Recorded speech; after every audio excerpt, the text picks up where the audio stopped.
ನಮಸ್ತೆ. ನಾನು ಸವಿವಾಣಿ ಚಾನಲಿಂದ ವಾಣಿ. ಸವಿವಾಣಿ ಚಾನಲ್ಗೆ ಎಲ್ರಿಗೂ ಸ್ವಾಗತ.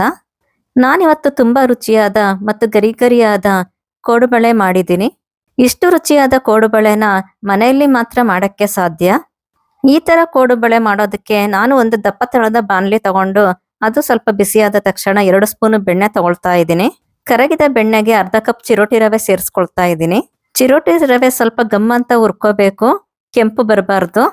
ಹುರಿದಿರೋಂಥ ಚಿರೋಟಿ ರವೆಗೆ 2 ಸ್ಪೂನ್ ಮೈದಾ ಹಿಟ್ಟು ಸೇರಿಸ್ತಾ ಇದ್ದೀನಿ ಮತ್ತು 2 ಕಪ್ ಅಕ್ಕಿ ಹಿಟ್ಟು ಸೇರಿಸ್ಕೊಳ್ತಾ ಇದ್ದೀನಿ.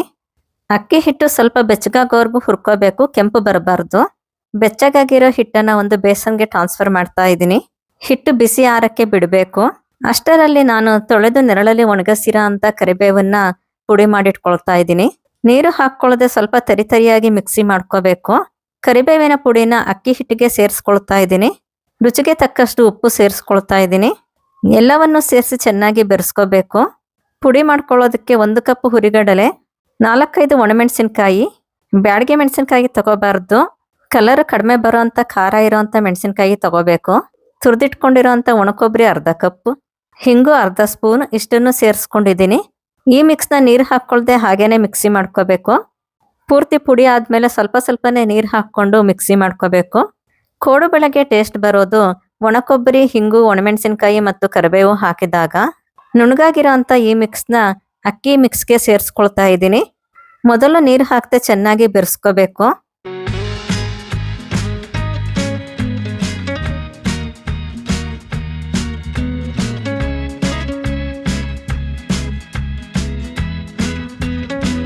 ಹಿಟ್ಟು ಹೆಚ್ಚಿರೋದ್ರಿಂದ ಅರ್ಧ ಹಿಟ್ಟನ್ನ ತೆಗೆದಿಟ್ಟಿದ್ದೀನಿ. ಇನ್ನರ್ಧ ಹಿಟ್ಟನ್ನ ಬೆರೆಸ್ಕೊಳ್ತಾ ಇದ್ದೀನಿ. ಸ್ವಲ್ಪ ಸ್ವಲ್ಪನೇ ನೀರು ಹಾಕ್ಕೊಂಡು ಬೆರೆಸ್ಕೋಬೇಕು. ಒಂದೇ ಸಲ ಹೆಚ್ಚು ನೀರನ್ನ ಹಾಕಬಾರ್ದು.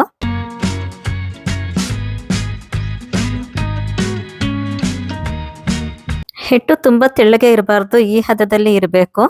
ಹಿಟ್ಟನ್ನ ತಗೊಂಡು ಸಮವಾಗಿ ಬರೋ ತರ ಕೋಡುಬಳೆಗಳನ್ನ ಹೊಸ್ಕೋಬೇಕು. ಕೋಡುಬಳೆ ಹೊಸಿಬೇಕಾದ್ರೆ ಸ್ವಲ್ಪ ಪ್ರೆಸ್ ಮಾಡಿ ಹೊಸಿಬೇಕು.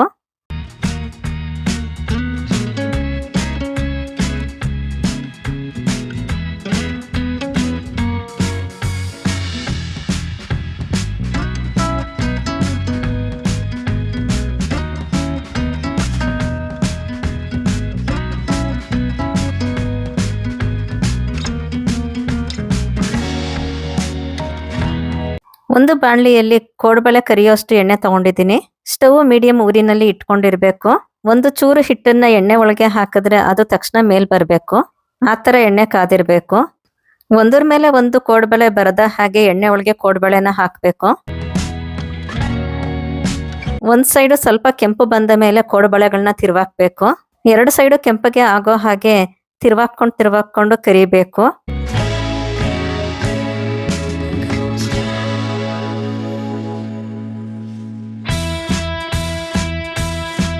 ಇಷ್ಟು ಕೆಂಪಗೆ ಆದ ಮೇಲೆ ಸ್ಟವ್ನ ಪೂರ್ತಿ ಸಣ್ಣ ಊರಿನಲ್ಲಿ ಇಟ್ಕೊಂಡು ಕರಿಬೇಕು.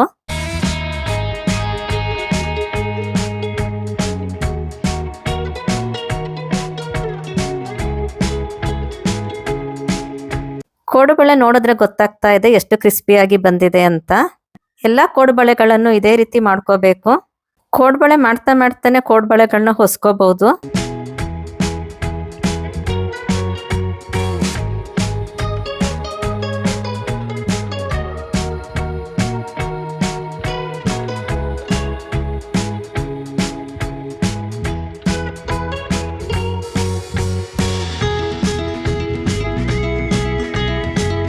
ತೆಗೆದಿಟ್ಟಿದ್ದಂಥ ಹಿಟ್ಟನ್ನ ಮತ್ತೆ ಬೆರೆಸ್ಕೊಂಡು ಕೋಡುಬಳೆಗಳನ್ನ ಮಾಡ್ಕೊಳ್ತಾ ಇದ್ದೀನಿ.